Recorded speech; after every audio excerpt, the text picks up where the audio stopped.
Hello, and thank you for joining me on 8 I Am Maggie. We are on day 81 of the Momentum Challenge with Heart and Mind Aligned.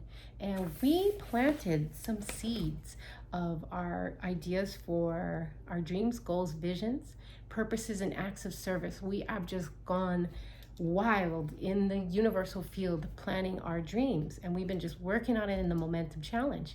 We are on day 81, guys. Day 81. Okay, so welcoming in the angels. They never leave.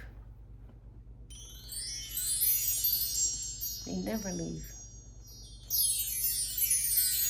And the universe got our back. Jesus got our back. Thoth got our back. God got our back. Got our back. We are working on Florence Shinn's complete works, and we are currently in the book of the law of non-resistance. Okay, so we have had a little talk about the ships come in over calm seas, about the woman who, we just talked about the woman who married her, she wanted to get away from her mother and ended up marrying her mother. So like the energy is going to keep presenting herself. So the thing that we need to work with is ourselves. Okay, so agree with thine adversary quickly. That means agree that the adverse situation is good, and be undisturbed by it, and it falls away on its own weight. None of these things move me is a wonderful affirmation. Okay, none of these things move me. None of these things move me. I set the temperature in the room. Okay, so the inharmonious situation comes from an inharmony within man himself. And when there is, in him, no emotional response to an inharmonious situation, it fades away forever from his pathway. Okay, please hear me. When there is, in him or her, no emotional response to an inharmonious situation, it fades away forever from his pathway.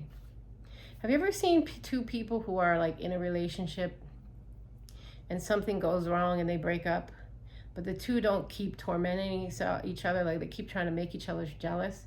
And you actually know when one is over it, when they literally have they don't care what the other person is doing, like it's dropped. That inharmony no longer resonates and they move on their path, right? So once we get past something, it fades away and it no longer is in our pathway. So we see man's work is ever with him or herself. People have said to me, give me treatments to change my husband or my brother. And I reply, no, I will give treatments to change you. And when you change, your husband and your brother will change. One of my students was in the habit of lying. Oof. Story. I told her it was a failure method, and if she lied, she'd be lied to. She replied, I don't care. I can't possibly get along without lying. One day she was speaking on the phone to a man with whom she was very much in love. She turned to me and said, I don't trust him. I know he's lying to me. And I replied, well, you lie yourself, so someone has to lie to you, and you'll be sure to know it will be just the person you want the truth from. So sometime after that, I saw her and she said, I'm cured of lying. I questioned, what cured you? And she replied, I have been living with a woman who lied worse than I did. One is often cured by his faults by seeing them in others, right? Everyone is us pushed out. Everybody's the mirror. Like in reality transurfing, it talks about how when you're looking at the mirror, you're not going to go and adjust the mirror to fix your hair or your makeup or whatever. You're going to adjust you in the mirror, and then it changes, right? So we got to work with us. So life, ooh, whoa, bam. Life is a mirror, and we find only ourselves reflected in our associates. Living in the past is a failure method and violation of spiritual law. Jesus Christ said, Behold, now is the accepted time. Now is the day of salvation. When? Now. Lot's wife looked back and was turned into a pillar of salt. The robbers of time are the past and the future, right? So when you're in the past, that's when you have depression, and when you're in the future, that's anxiety. So man should bless the past, bless your past, and forget it. Learn what you need to learn, take what you need to take, and it keeps him in bondage.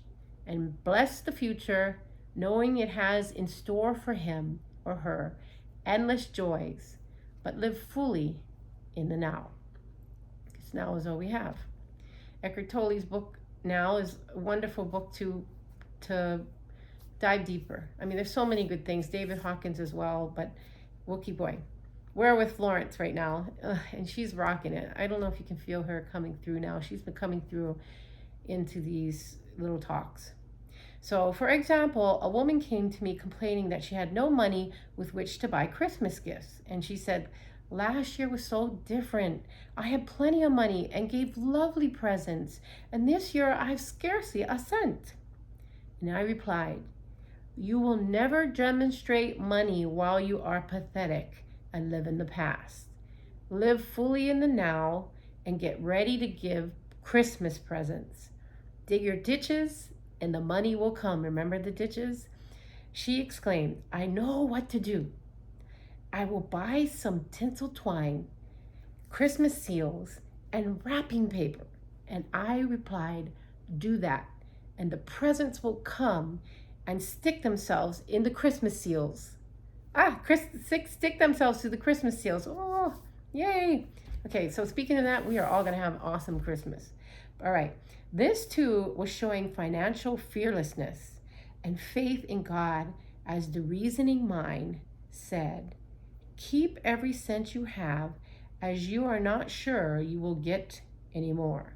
Okay, so this too was showing financial fearlessness and faith in God, because as the reasoning mind says, keep every cent you have, as you are not sure you will get any more. So we're not saying not to be frugal, but we're saying if you want the blessing, you got to walk out in faith.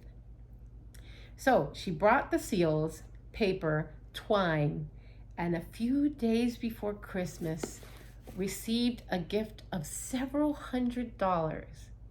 Buying the seals and twine had impressed the subconscious with expectancy and opened the way for the manifestation of the money. And she purchased all the presents in plenty of time. Man must live life suspended in the moment. Look well, therefore, to this day, such is the salutation of the dawn. He must be spiritually alert, ever awaiting his leads, taking advantage of every opportunity. One day I said continually and silently, Infinite Spirit, don't let me miss a trick. Infinite Spirit, don't let me miss a trick. Infinite Spirit, don't let me miss a trick. And something very important was told to me that evening. It is most necessary to begin the day with the right words. Make an affirmation immediately upon waking. For example, thy will be done this day. Today is a day of completion.